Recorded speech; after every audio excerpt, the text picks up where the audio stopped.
Phases of the U.S. Civil Rights Movement 1954 to 1968.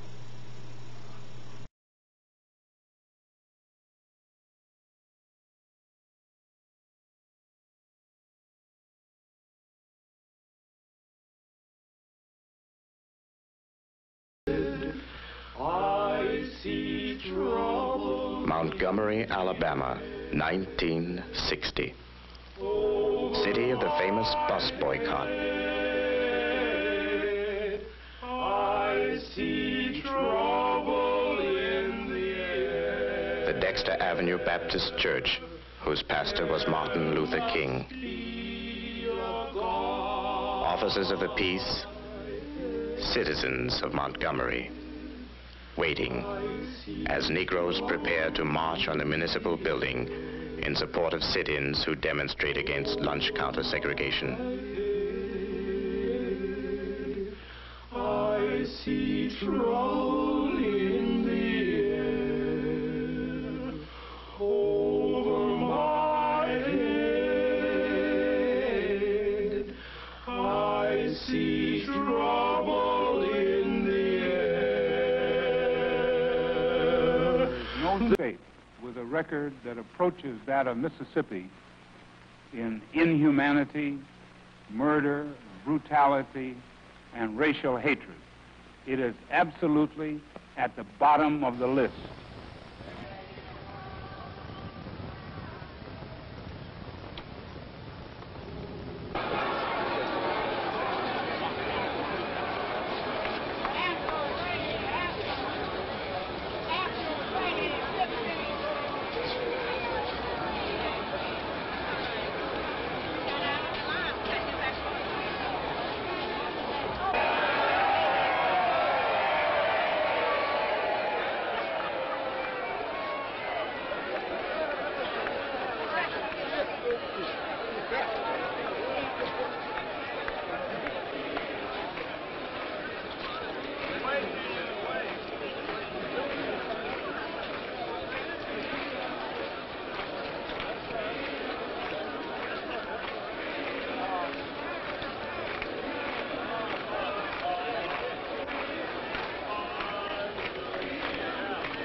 In 1964, the state of Mississippi called it an invasion.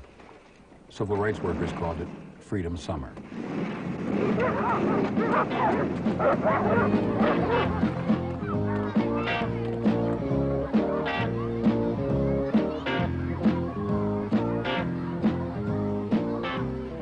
To change Mississippi and the country, they would risk beatings, arrest, and their lives. Congress passes the most sweeping civil rights bill ever to be written into the law, and thus reaffirms the conception of equality for all men that began with Lincoln and the Civil War 100 years ago. The Negro won his freedom then. He wins his dignity now. 5 hours after the House passes the measure, the Civil Rights Act of 1964 is signed at the White House by President Johnson. Before an audience of legislators and civil rights leaders who had labored long and hard for passage of the bill, President Johnson calls for all Americans to back what he calls a turning point in history. We must not approach the observance and enforcement of this law in a vengeful spirit. Its purpose is not to punish.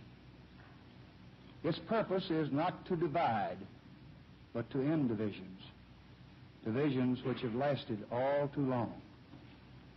Its purpose is national, not regional. This Civil Rights Act is a challenge to all of us to go to work in our communities and our states, in our homes and in our hearts, to eliminate the last vestiges of injustice